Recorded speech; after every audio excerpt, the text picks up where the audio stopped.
Allez, on se retrouve pour une petite vidéo sympa.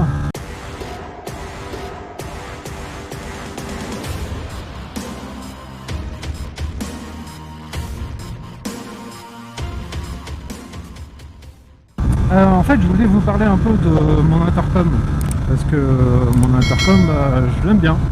Et souvent, en fait, on retrouve des posts sur Facebook qui demandent en fait qui a quoi, quel intercom on utilise, etc. Alors du coup, je suis pas payé, hein, bien sûr, pour faire la promo du mien. C'est juste que voilà, j'avais envie de vous donner mon avis. C'est un intercom de marque Sena, c'est le modèle 30S. C'est donc le Sena 30S, youpi! Vous avez bien deviné. Voilà, en fait, cet intercom, il est normalement dans les tarifs d'une centaine d'euros. Je l'ai eu en promo grâce à mon beau-frère à hauteur de 70 €. Ce qui est plutôt cool, 30 balles de remise, 30%, c'est quand même pas mal. Et bien, je le remercie grandement. Parce que franchement, pour moi, il est top. Il a une excellente autonomie. Il a un bon son. Moi, je lui demande pas non plus un son Bose de la marque du tout que tu as chez Renault ou machin, ou Citroën ou je sais pas quoi. D'ailleurs, je sais même pas ce qu'ils intègrent comme son. Mais voilà, c'est largement suffisant pour me mettre un petit fond de musique sans forcément trop me désorienter ou me distraire. C'est largement suffisant pour entendre les instructions GPS même à 110, 120. Après ça dépend du casque aussi, hein. Avec mon ancien casque il était beaucoup plus bruyant, c'était plus compliqué. Mais on l'entendait bien quand même, parce que franchement mine de rien, cet intercom là il gueule. Il y a de la puissance. Je pense que là si je vous mets la musique, je pense que vous allez l'entendre dans le micro du casque. Très ravi, le 30S. Il existe en fait en deux versions. Il y a la version casque intégral, celle que j'ai bien évidemment, puisque je suis en casque intégral, et la version casque modulable. En gros, c'est le micro qui change. C'est-à-dire qu'en casque intégral, c'est un fil avec un micro au bout que tu cales avec des scratchs et tout ça, qui se collent et tout ça. Bon, super bien fait. Et la version modulaire, enfin casque modulable, c'est en fait le fil du micro, c'est pas un fil, c'est une tige, une tige malléable, mais durcie. Du coup, ouais, c'est plutôt pratique. Parce que quand tu ouvres ton casque modulable, je suppose que ton micro ne bouge pas. Bon, après le fonctionnement et tout ça, hein, je pense qu'ils se sont pas fait chier, c'est la même. Donc le 30S avec des mises à jour régulières, tu peux carrément faire l'update du firmware de l'intercom. Tu branches en USB à ton PC, tu lances le logiciel Sena et te dit s'il y a une mise à jour ou pas, tu fais la mise à jour, point à la ligne. Il te configure ton truc comme tu l'avais configuré avant. Et voilà. Alors il intègre aussi des assistants Google et Siri, mais il faut appuyer sur un bouton. Ouais, je sais, c'est pas super pratique, tout ça, les deux mains sur le guidon, ça va, t'appuies sur le bouton 5 secondes, 3 secondes, je sais plus, les trucs qui se lancent et après t'as plus qu'à interagir avec ton assistant, hein. C'est pas la mort. Bref, c'est quand même plutôt pas mal. Là où c'est super cool, c'est que t'as que 2 boutons. Il n'y a pas 40 boutons. En fait, j'ai eu un intercom chinois avant, là, truc que tu achètes à 40 balles des deux sur Amazon ou Wish ou compagnie. Et en fait, les boutons, c'est pas super pratique quand tu as plein de boutons parce que au début, tu galères un peu et tout, donc tu as un peu plus de temps d'appréhension. Et chercher des boutons sur son intercom, je suis pas trop fan parce que par contre là, clairement ça te distrait complètement de la route. Tu regardes plus trop ce que tu fais, t'es plus vraiment dedans quoi. Et là, sur le Sena 30S, je vous montrerai des photos, des petits plans. Il y a 2 boutons. Plus ou moins, voilà. Après, là où il faut comprendre, c'est oui, en fait, ton bouton plus, si tu appuies dessus 2 secondes au premier bip, tu lâches, il te lance ta musique. Tu fais la même chose, il arrête ta musique.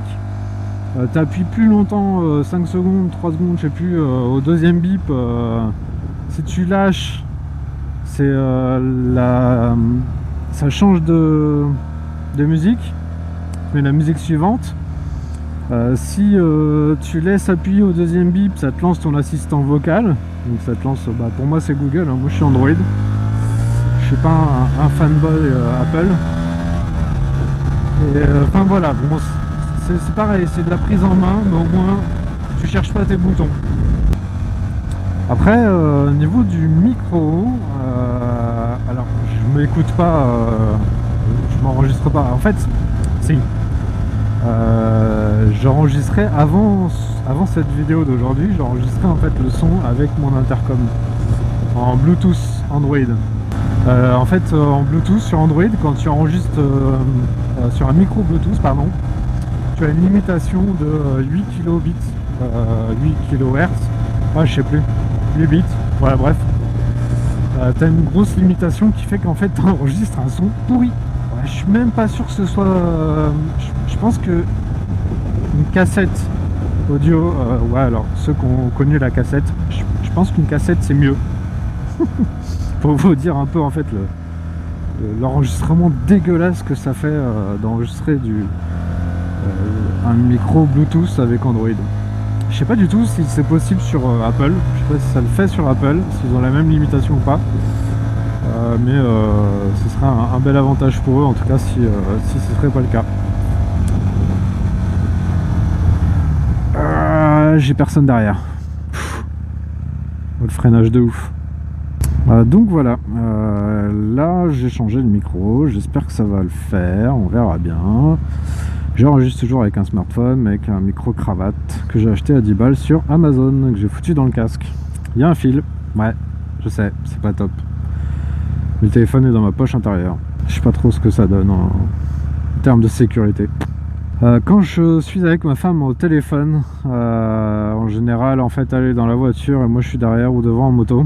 Et on reste en ligne histoire de pouvoir se donner des indications sur la route, sur majoritairement l'état de la route, parce que c'est plutôt cool d'avoir quelqu'un qui te dit si la route est pourrie ou pas, s'il y a des graviers.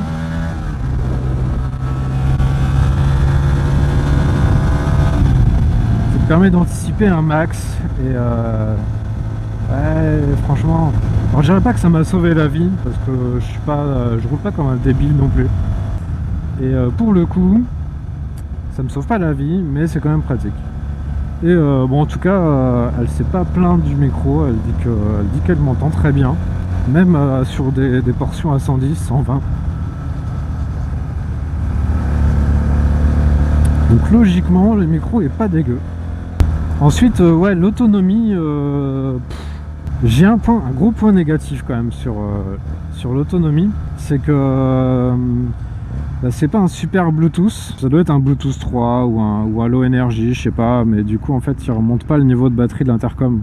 Et ça pour le coup, c'est pas super bien, parce que quand tu sais pas trop où t'en es, que tu as oublié de charger ton truc et tout ça, tu commences à te mettre le GPS, tu laisses ton téléphone dans la poche et d'un coup le truc il te dit batterie faible. Bon, tu te dis c'est bon, tranquille, 30 secondes après, batterie faible. Bon, ok, 30 secondes après, il s'éteint. Voilà. Le truc, quand il te dit qu'il n'y a plus de batterie, 1 minute après, il s'éteint. Donc bon, c'est pas super pratique, surtout quand tu as un sens d'orientation à chier comme le mien. Franchement, l'autonomie, je roule tous les jours, je fais 50 bornes par jour en moyenne. Alors, le truc, il tient 2 semaines tranquille. Tu passes pas ton temps à le charger. Je suis plutôt satisfait. Bon, enfin, c'est pas comme les manches volantes, c'est pas de la merde. Dédicace à Nico, se reconnaîtra.